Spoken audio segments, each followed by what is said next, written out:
Chettinad chicken masala use பண்ண சூப்பரான chicken குழம்பு கண்டிப்பாக ட்ரை பண்ணுங்கள். சாதத்துக்கு சூப்பரான மேட்ச் சிக்கன் குழம்பு இன்றைக்கி பண்ணலாம். அதுக்கு ஒரு மீடியம் சைஸ் வெங்காயம் கொரகொரன்னு அரைச்சிருக்கேன், சின்ன வெங்காயம் குட்டி குட்டியாக கட் பண்ணி வச்சுருக்கேன், இஞ்சி பூண்டு பேஸ்ட், தக்காளி 2 மீடியம் சைஸ் அதையும் தக்காளி அரைச்சி வச்சுருக்கோம்.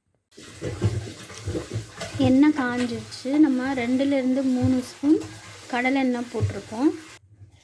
இதில் தாளிக்க பட்டை, கிராம்பு, ஏலக்காய் எல்லாத்தையும் போட்டாச்சு. இப்போது வெங்காயம் போட்டுக்கலாம். இது நல்லா வதங்கி வரட்டும். நல்லா வதங்கிடுச்சு. இந்த சமயத்தில் தக்காளி, இஞ்சி பூண்டு 2மே போட்டு ஒன்று சேர நல்லா வதக்கிக்கலாம். வெங்காயம் தக்காளி நல்லா வதங்கிடுச்சு. நம்ம ஆல்ரெடி சிக்கன் மஞ்சத்தூள் போட்டு கழுவி வச்சுருக்கோம். அதை ஆட் பண்ணி நல்லா வதக்கிக்கலாம்.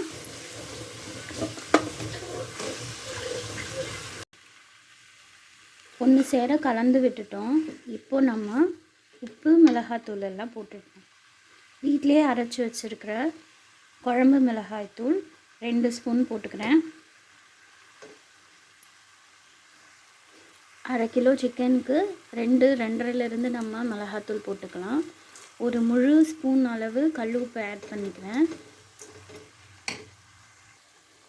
சாதத்து கூட நம்ம சாப்பிட்றோங்கிறதுனால நம்ம 2.5 ஸ்பூன் மிளகாத்தூள் ஆட் பண்ணிக்கலாம். வீட்லேயே அரைச்சி வச்சுருக்கிற செட்டிநாடு சிக்கன் மசாலா அது ஒரு 1/2 ஸ்பூன் ஆட் பண்ணிக்கிறேன். ஆட் பண்ணிட்டோன்னா நம்மளோட ஃப்ளேவர், குழம்புல இருக்கிற ஃப்ளேவர் இன்னும் சூப்பராக இருக்கும். வேறு எந்த மசாலாவும் ஆட் பண்ண வேணாம்.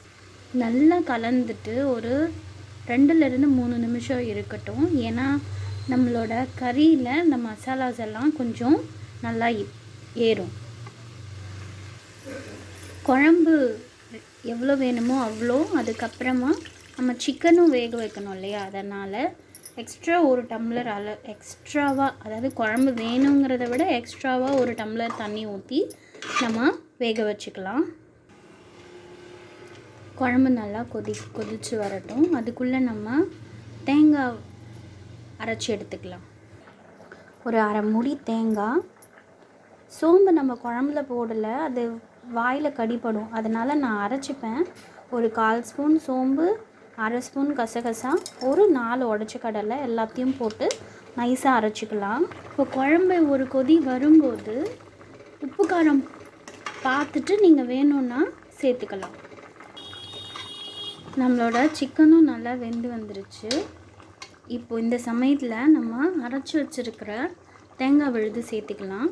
இந்த சமயம்தான் நீங்கள் குழம்போட லெவல் அண்ட் அந்த கன்சிஸ்டன்சியை மேட்ச் பண்ணக்கூடியது. ரொம்ப கெட்டியாக இருந்துச்சுன்னா நீங்கள் தேங்காய் கொஞ்சம் தண்ணியாக ஊற்றி ஒரு கொதி வந்த உடனே ஆஃப் பண்ணிக்கலாம். இது ஒரு கொதி வரட்டும். தேங்காய் ஊற்றி நல்லா கொதிச்சு வந்துருச்சு. நம்மளோட குழம்பு ரொம்ப தண்ணியாகவும் இல்லாமல் ரொம்ப திக்காகவும் இல்லாமல் மீடியமாக இருக்குது.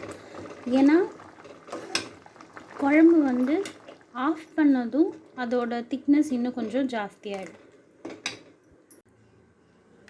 நல்லா ஆவி பறக்கிற சாதத்தில் சுட சுட குழம்பு ஊற்றி சூடாக இந்த கிளைமேட்டுக்கு சாப்பிட்டா செம்ம சூப்பராக இருக்கும்.